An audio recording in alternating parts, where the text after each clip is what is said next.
Boa noite, Arnaud. Boa noite para todas, boa noite para todos. É uma alegria muito grande a gente poder retornar a essa casa para nós podermos estudar um pouco sobre a proposta que a doutrina espírita apresenta para cada um de nós.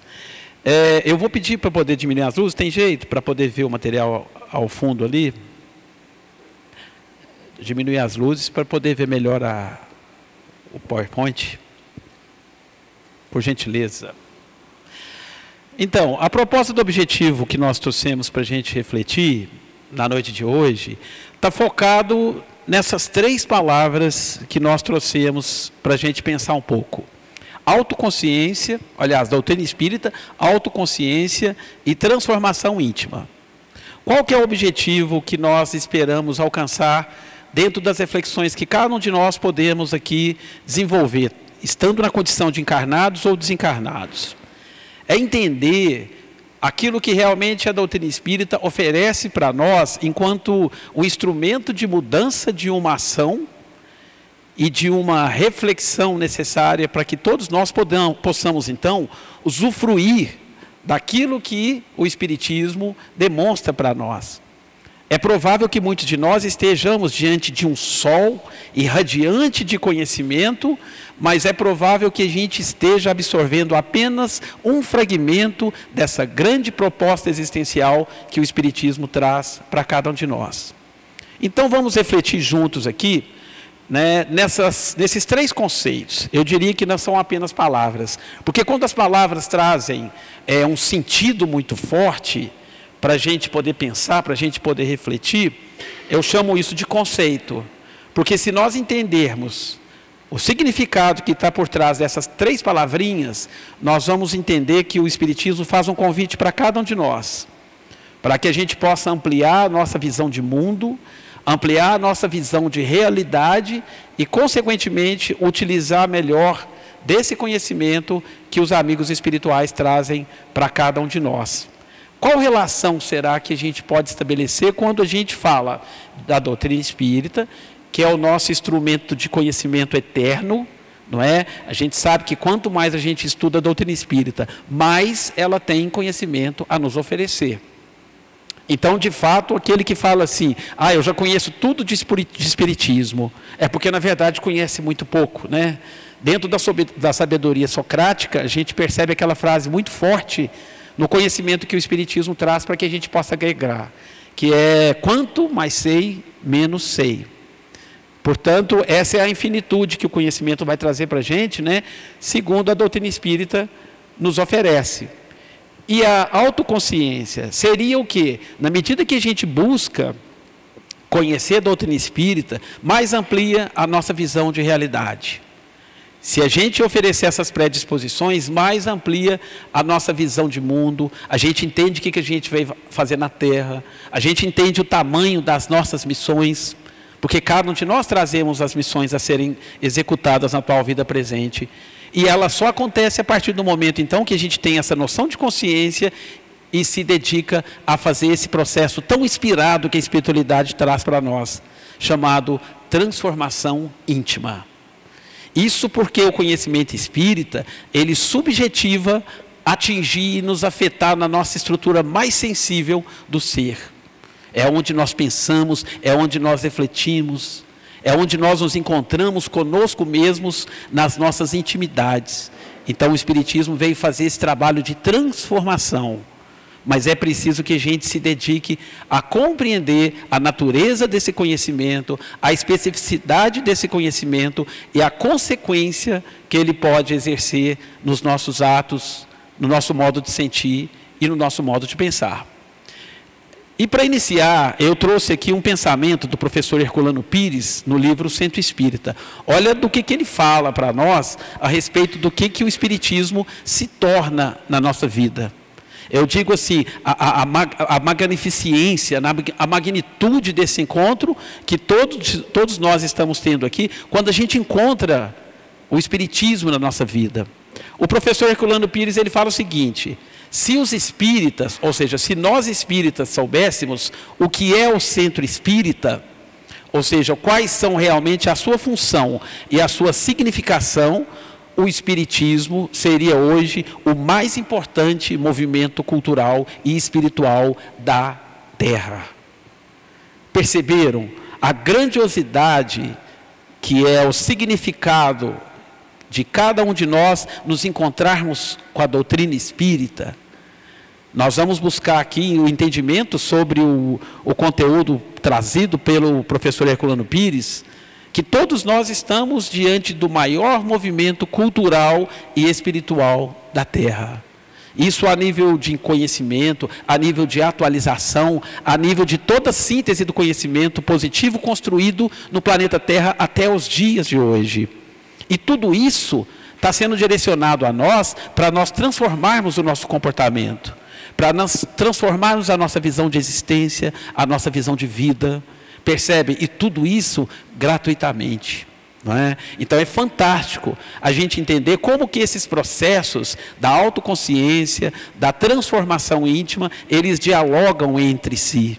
Porque são processos interdependentes que vão transformando a nossa estrutura, a nossa essência, e progressivamente eles mudam quem nós somos. Vamos então avançar um pouco mais. O Cristo também, lá no Evangelho de João, ele anuncia essa necessidade que todos nós temos de buscar conhecer a vida, de entender a complexidade que é o processo reencarnatório de todos nós que estamos hoje, provisoriamente, habitando a Terra no plano físico, né, ou no plano encarnado. Jesus, lá no Evangelho de João, no capítulo 8, no versículo 32, aliás, ele fala com uma propriedade incrível. Veja bem: conhecereis a verdade e a verdade vos libertará. E que recado a gente vai perceber quando Jesus dedica essa fala à humanidade? Que quanto mais conhecimento da verdade a gente adquire, mais liberdade nós construímos internamente. Mas é uma liberdade sobre um posicionamento um pouco diferenciado. Essa liberdade, ela consiste num processo de transformação, de libertação das nossas principais dificuldades, de libertação das nossas principais mazelas. E são essas mazelas que elas nos identificam literalmente na necessidade de nós nos encontrarmos com os mecanismos da dor, os mecanismos do sofrimento, os mecanismos do adoecimento. Porque na medida que a gente vai ampliando o nosso conhecimento e colocando ele em prática, desde as mínimas ações, as ações mais complexas, nós vamos nos desvinculando da necessidade de ter que optar pela dor no nosso processo existencial. Já que nós entendemos que nós temos dois caminhos, né, que nós podemos optar pelo nosso livre-arbítrio, que é o caminho da dor e do sofrimento, mas também tem o caminho do amor. Então, à medida que a gente conhece, à medida que a gente se conscientiza, ou seja, na medida que a gente promove esse processo da autoconsciência, menos necessidade do sofrimento nós temos na nossa existência.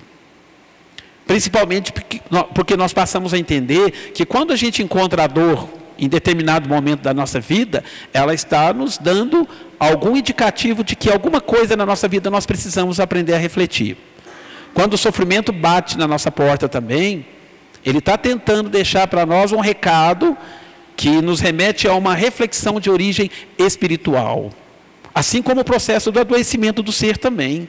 Quando a gente adoece, não vamos pensar apenas numa necessidade de uma reabilitação física, mas vamos pensar também numa postura existencial, de alguém que tem que pensar sobre os rumos, sobre as decisões, sobre as escolhas, sobre a nossa postura, a nossa conduta diante do mundo, porque a doença tem algo a nos ensinar. Há um processo educacional muito profundo, muito intenso, que envolve a alma para que ela possa refletir em torno da necessidade ainda da dor, da necessidade ainda do sofrimento e porque nós ainda adoecemos. Tem tudo a ver com o momento existencial que nós, então, nos encontramos. E o conhecimento da verdade traz, então, um distanciamento da necessidade de adoecer, um distanciamento da necessidade de sofrer, porque nós vamos nos conscientizando e crescendo do ponto de vista espiritual. Quando então nós encontramos o conhecimento espírita nas nossas vidas, nós precisamos compreender quais as consequências eles podem nos levar? Inicialmente, vai trabalhando em cada um de nós uma lucidez na nossa caminhada evolutiva. Porque não basta progredirmos financeiramente, não basta progredirmos fisicamente, é necessário que a gente dê atenção para um lado espiritual que nós somos em nossa essência. Então nós entendemos que somos espíritos que caminhamos no mundo, mas não apenas seres humanos ou homens que caminhamos na terra. E essa lucidez ela vai progressivamente transformando a nossa visão de existência. E transformando a nossa ação no mundo da matéria. Porque nós vamos adquirindo aquilo que o Espírito Emmanuel chama de uma serenidade necessária para que a gente possa dar conta, inclusive, dos embates da vida física. Né? E principalmente frente às nossas ações. Eu falo muito assim que nós precisamos ter muita serenidade para caminhar na Terra. Principalmente quando nós entendemos que nós somos criados para a evolução. Nós somos criados para atingir níveis cada vez mais elevados de progressos intelecto-moral. Então a serenidade é o caminho da cautela. É o caminho que nos ajuda para que nós possamos evoluir e progredir na nossa existência e não comprometer mais uma existência que Deus nos concede através do sublime e renovador processo reencarnatório. Ao mesmo tempo, uma das consequências que o Espiritismo promove dentro das nossas reflexões e das nossas ações seria permitir que o ser conquiste a maturidade espiritual através do conhecimento da verdade. Essa verdade que nós estamos estudando pelo Espiritismo, ela precisa mexer com a nossa essência. Ela precisa de alguma maneira afetar o nosso ser. Porque em determinado momento da nossa caminhada, nós escolhemos conhecer a doutrina espírita. Então é muito importante nós crescermos espiritualmente a partir de tudo aquilo que a espiritualidade traz ao nosso encontro. E a reflexão é o primeiro caminho. Refletir cuidadosamente, minuciosamente, sobre o que aquilo acrescenta nesse exato momento da minha reflexão. Nos projeta em direção a novas perspectivas de existência. Por quê? Porque nós precisamos dar atenção ao mundo espiritual que nós coabitamos. Ele existe, é uma realidade mais completa do que a realidade física, e nós convivemos com ele lado a todo momento. Não é? Então, a realidade espiritual, ela é o grande complemento que nós temos para compreender todos os componentes que nós relacionamos no mundo físico. O mundo extrafísico, ele veio até o nosso encontro realmente para provocar essa diferença de situação a partir da reflexão que nós desenvolvemos. E saber e ter consciência de que o espaço que nós ocupamos, nós também estamos rodeados de espíritos, que são seres inteligentes da criação, que exercem influência através dos nossos pensamentos, dos nossos comportamentos. Então a realidade espiritual, ela veio explicar a realidade física. Enquanto nós tentarmos entender a nossa existência, baseado somente na nossa realidade material, nós vamos ter muitos pontos de interrogação na nossa reencarnação. Então o Espiritismo veio revestir a nossa existência de conhecimentos, né? E isso nos projeta em direção a uma realidade existencial diferente. E na medida que a gente vai tendo esse conhecimento, mais aumenta em nós a fé e a nossa resignação. Quando eu falo resignação, eu falo compreensão da realidade de mundo que nos cerca. E a fé, ela tende a ampliar também dimensões cada vez maiores. Nós vamos buscar alguns pontos que explicam isso, lá no Evangelho segundo o Espiritismo, no capítulo 5, não é? No item 14. Olha o efeito que o Espiritismo ele pode proporcionar na nossa estrutura mais sensível. Ou seja, no nosso emocional, na forma como nós sentimos, como nós pensamos as coisas, como nós agimos no mundo das coisas.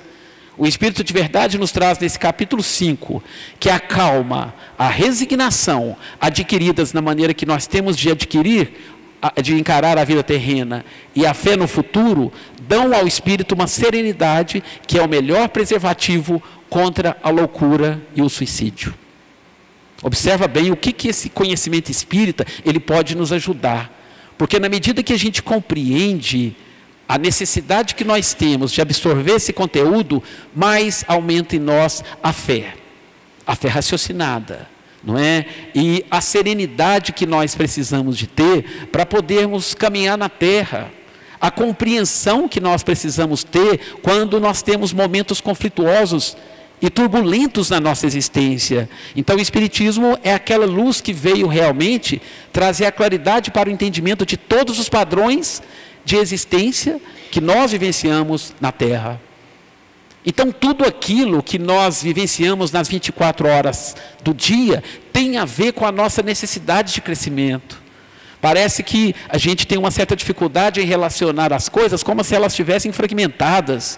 Mas, na verdade, tudo aquilo que eu vivi no dia de hoje são aprendizados que, inevitavelmente, eu preciso de conquistar. Quantas oportunidades foram aproveitadas no dia de hoje? E quantas oportunidades talvez passaram diante de nós e nós talvez não demos a mínima atenção. Mas aquilo nos completa. Aquilo nos acrescenta enquanto seres espirituais e imortais que nós somos. Então eu tenho uma relação de uma necessidade da realidade que nos cerca, das pessoas que eu convivo, dos filhos que passam por mim, das companhias que vivem comigo na vida social. Ali está a necessidade do meu processo educativo. E na medida que eu entendo o sentido que há por trás de cada fato, de cada coisa, de cada pessoa, de cada sentimento que eu registro no meu dia a dia, mais aumenta a minha fé e a minha serenidade, ou seja, a sabedoria para mim poder caminhar no meu processo reencarnatório. Completando essa mesma natureza de conceitos, no mesmo capítulo, no item 16, agora no item mais à frente, o Espírito de Verdade coloca para nós que a incredulidade, a simples dúvida quanto ao futuro e as ideias materialistas são, sem dúvida nenhuma, os maiores incentivadores do suicídio. Elas produzem a frouxidão moral. Então, nós vamos entendendo que o Espiritismo, ele veio trazer para nós embasamento suficiente para nós entendermos que o espiritualismo para nós é mais importante do que o materialismo. Muito embora nós precisamos também do materialismo para poder conviver as nossas relações sociais, mas eu preciso de entender o sentido espiritual que está por trás da minha presença física na Terra. Se eu tentar sustentar a minha existência somente nas questões materiais e nos sentidos que elas promovem na minha existência, as ideias materialistas nos convencerão. E isso traz o quê? A ausência de esperança, a ausência da fé no futuro, porque o materialismo, ele não traz para nós a perspectiva da imortalidade da alma. Ele não traz para nós a existência fortuita de um espírito imortal que teve e terá inúmeras reencarnações sucessivas, até que a gente alcance um grau de felicidade que nos sustente, que traga sentido à nossa existência. É por isso que a incidência de suicídios ela está tão alto, porque o Ocidente, né, principalmente depois do avanço das ideias científicas, ela foi toda fundamentada em cima das ideias materialistas. E o materialismo, ele não sustenta a nossa necessidade da sobrevivência da alma ou do espírito. Ao mesmo tempo, nós vamos compreender que o Espiritismo traz para nós, ao mesmo tempo, a lembrança de uma realidade que nós estamos integrados. Porque quando nós estamos no estado da erraticidade, ou seja, fora do plano encarnado, nós estamos pensando na vida da matéria.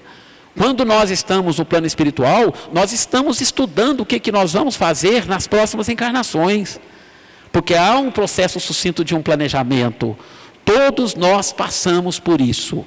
Quando a gente reencarna na Terra, é sinal que esse pré-planejamento reencarnatório, ele foi efetivado, ele foi consumado, e ele foi aceito e permitido por cada um de nós.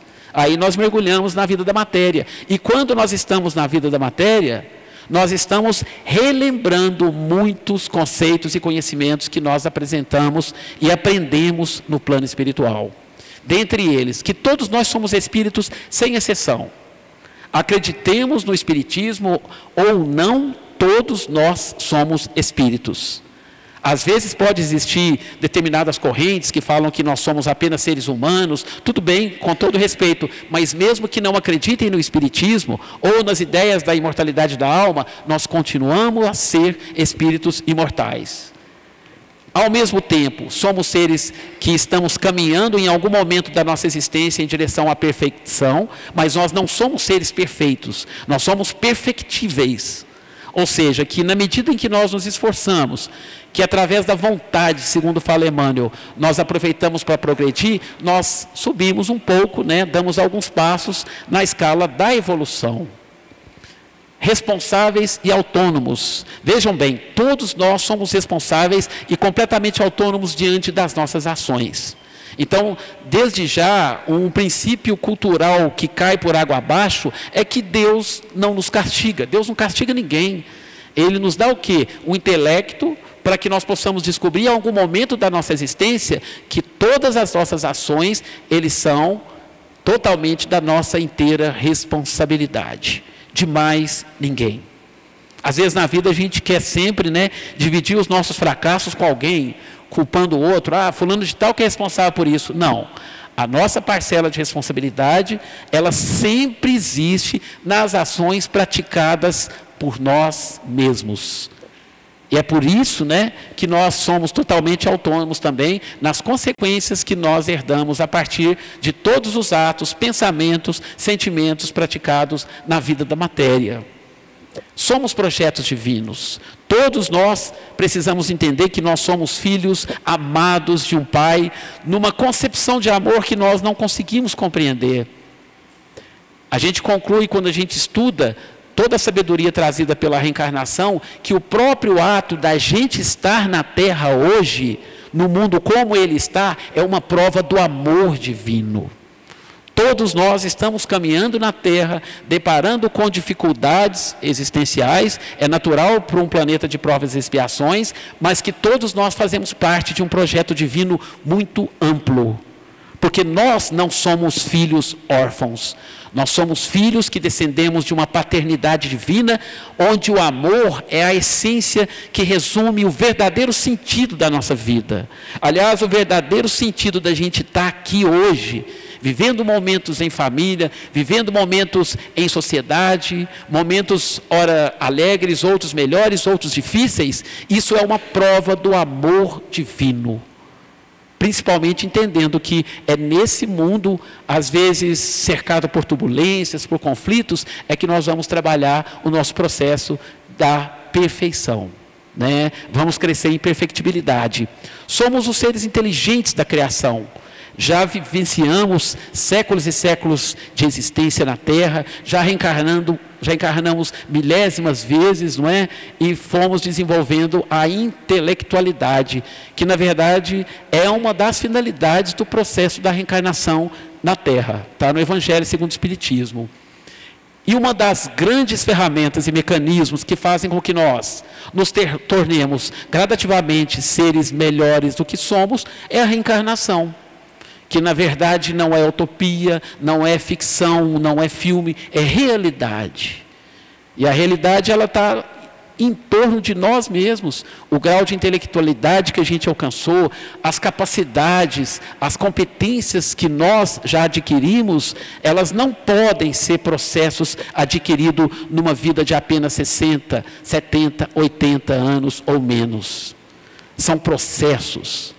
São processos que foram construídos gradativamente, na medida em que as nossas necessidades reencarnatórias, elas se traduziram em momentos em que nós tivemos, excepcionalmente, em reencarnar e estar de volta na Terra.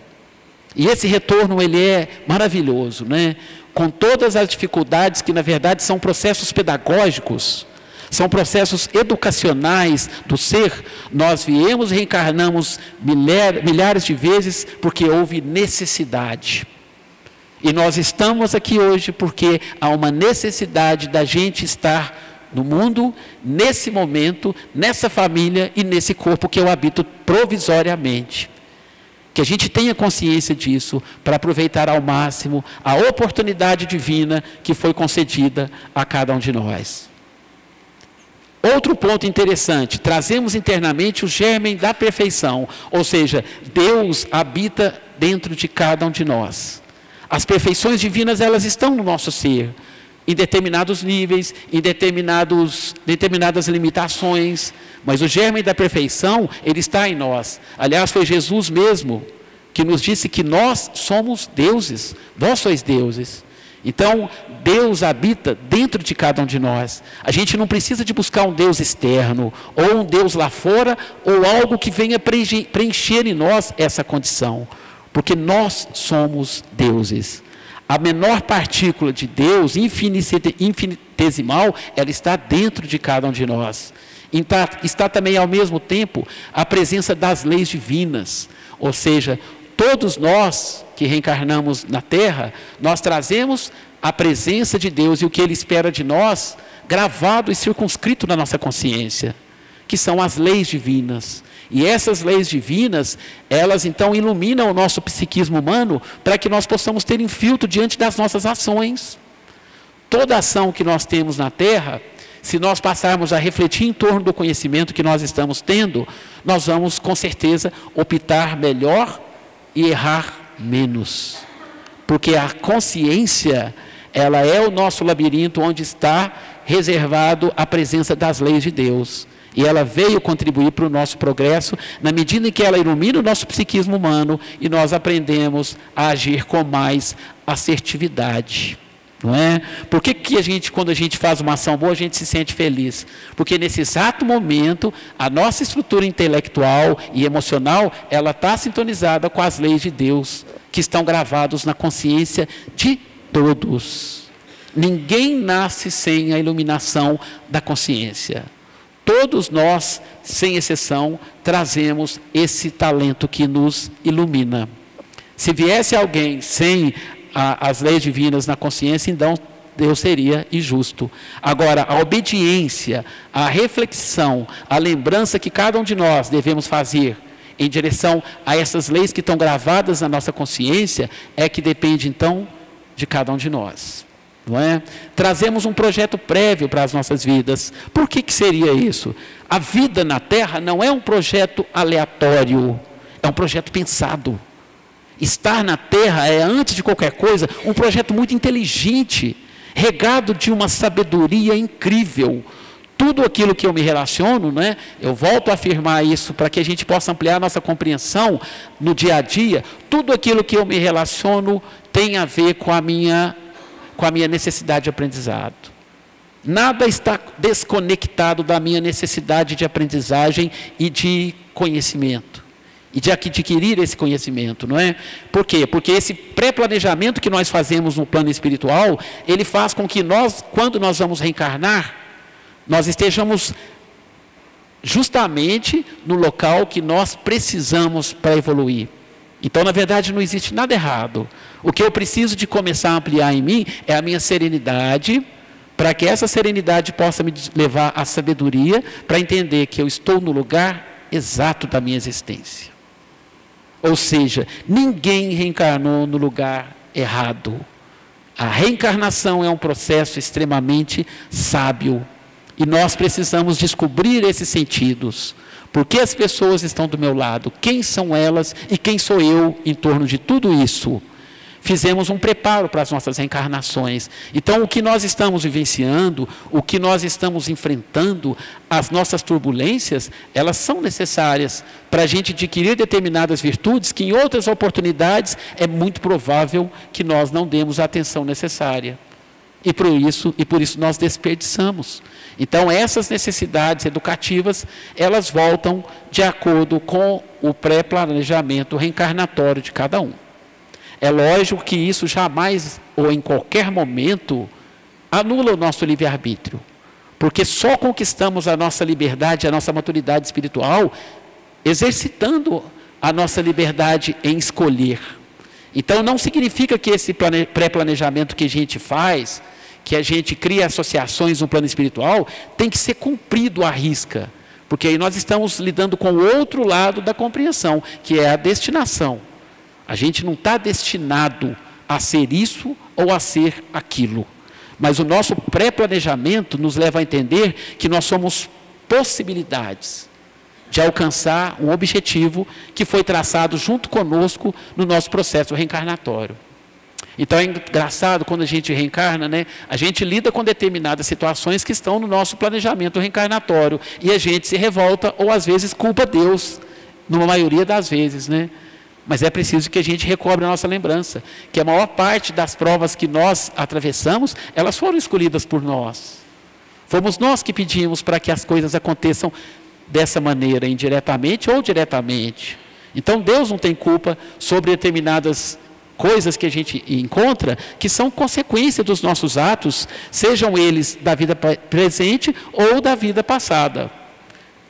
E dentro disso, né, há um propósito pedagógico, educativo, envolvido em nossas reencarnações. Há algo para mim que é diferente para o outro, que é diferente na multiplicidade, na pluralidade, que eu, obviamente, preciso aprender. E isso está ligado diretamente com a minha reencarnação na Terra, não é? E é muito interessante quando nós, então, quando nós traçamos os nossos projetos de vida. Porque em muitas circunstâncias, a gente pensa em fazer isso, fazer aquilo, né?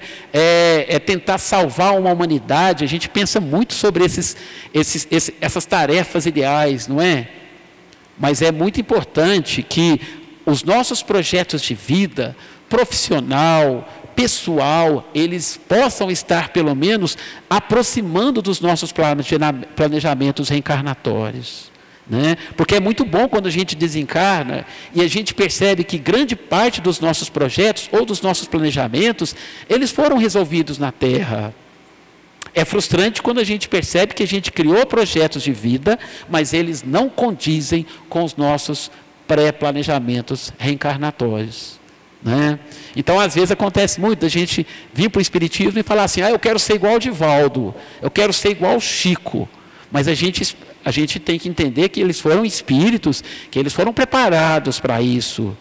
E às vezes o nosso projeto reencarnatório, ele vai de acordo com o nosso grau que nós conseguimos alcançar. E talvez nós não vamos abraçar uma parcela muito grande da família universal, mas nós precisamos abraçar, sim, aquela família que está conosco diante do nosso próprio lar. Aquela família que está conosco debaixo do nosso próprio teto.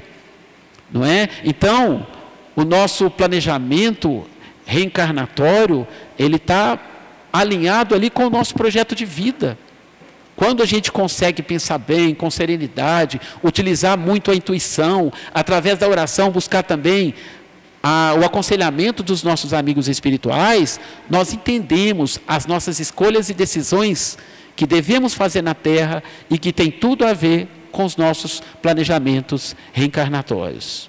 O ruim é quando nós passamos uma vida sem saber o que a vida quer de cada um de nós. Por isso que é muito importante a gente pensar sobre os nossos processos existenciais, pensar muito bem sobre tudo isso, né? Olha, nenhum vento sopra a favor de quem não sabe para onde ir. E é justamente nesse sentido que o Espiritismo, ele nos ajuda nessa localização geográfica espiritual. Ele mostra que nós estamos plantados no lugar certo, né?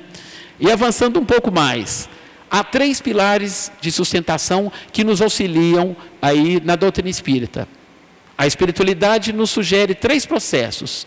Primeiramente, o processo da autoaceitação. Segundo, o autoconhecimento e a transformação íntima. Isso a espiritualidade sugira que nós façamos, aproveitando o tempo e o espaço e as oportunidades que todos nós estamos tendo na nossa existência terrena. E o que seria esse processo da autoaceitação? Aceitar-se, aceitar quem nós somos, com as nossas limitações, com as nossas dificuldades, com as nossas virtudes. Aceitar quem nós somos é o primeiro passo para que a gente possa adiantar-se espiritualmente. Um outro ponto muito importante é ser tolerante com a gente mesmo, não é? Aceitar que nós somos espíritos que erramos em determinado momento, nós caímos, mas o mais maduro seria o que fazer com os erros que nós praticamos no dia a dia, porque a reflexão que nós fazemos em torno dele pode nos ajudar muito no nosso processo de aprimoramento espiritual. Não se culpar e nem se punir perante os erros, mas entender que nós estamos ainda no mundo de expiação e provas, não é? Onde ainda há espíritos dessa mesma natureza. Então o erro ainda está ligado à nossa existência. Ter conhecimento e compreensão da nossa natureza para se propor ao burilamento, né? Por várias vezes Sócrates fala sobre o autoconhecimento, sobre essa necessidade que nós temos de conhecer tanto as nossas virtudes como as nossas limitações, tanto os nossos potenciais como as nossas fragilidades. Porque quando nós nos conectamos com a nossa essência, construímos esse processo de autoaceitação, nós começamos a entrar em sintonia conosco mesmo, aceitar como nós somos, aceitar o próximo e fazer sempre o meu melhor. O outro ponto é o processo do autoconhecimento. Está lá na questão, do Livro dos Espíritos, na questão 919A. Ela é fundamental. O conhecimento é a chave do nosso progresso ou do nosso aprimoramento espiritual. É uma experiência muito grande do autodescobrimento que nos faculta o processo reencarnatório, identificando os nossos limites, identificando os nossos medos, identificando as nossas inseguranças. Quando nós passamos a nos conhecer, nós vamos então passando a ter mais segurança na nossa vida. É um parto que impõe coragem aos homens. Quem fala isso é o espírito Joana de Ângeles, no livro O Ser Integral. Então é fundamental que a gente tenha conhecimento e compreensão da nossa estrutura íntima, ou seja, da nossa natureza espiritual. E talvez, acredito eu, o processo mais incessante que nós precisamos, então, nos dedicar dentro da doutrina espírita, é o processo da transformação interior. Vejamos, ela constitui-se de fatos isolados no dia a dia do encarnado, levando a melhorar-se nas mais variadas atitudes, para depois, ampliando o contexto, alterar a sua conduta, tornando cada vez mais próxima do comportamento ideal e cristão. Quem traz isso para nós é o Caibar Schutel, no livro Fundamentos da Reforma Íntima. Seria nós analisarmos cada fato da nossa existência. Em que sentido esse fato da nossa existência nos afeta? E o que ele convida a que eu possa mudar dentro de mim mesmo, através da transformação do meu comportamento, ou através da minha conduta? Esse mesmo Espírito, aliás, o Emmanuel, no livro Consolador, na pergunta de número 230, ele fala desse esforço individual que todos nós devemos fazer, que é realmente dedicar a esse processo de transformação interior, no campo do sentimento, no campo da emoção. O Emmanuel coloca que esse esforço deve começar com o autodomínio, ou seja, com a disciplina dos nossos sentimentos mais egoísticos e inferiores. É fundamental que esses sentimentos egoísticos ou inferiores, eles não nos dominem, mas que nós passemos a nos dedicar a ter controle sobre eles, com o trabalho silencioso da criatura, por exterminar as próprias paixões. Continua Emmanuel, o conhecimento é a porta amiga que nos conduzirá aos raciocínios mais puros. Então, quando a gente começa a se conhecer, nós temos a possibilidade de aprimorar a qualidade dos nossos pensamentos, aquilo que a gente pensa, aqueles sentimentos que nos rondam todos os dias da nossa vida. Nós podemos qualificá-los, transformar as nossas paixões em virtudes. Porquanto na reforma definitiva do nosso íntimo, é indispensável o golpe da ação própria para modelarmos o nosso santuário interior. Esse movimento ele deve estar, então, dentro das nossas prioridades todos os dias. E aí nos orienta a espiritualidade, que a gente deve começar sempre das pequenas coisas.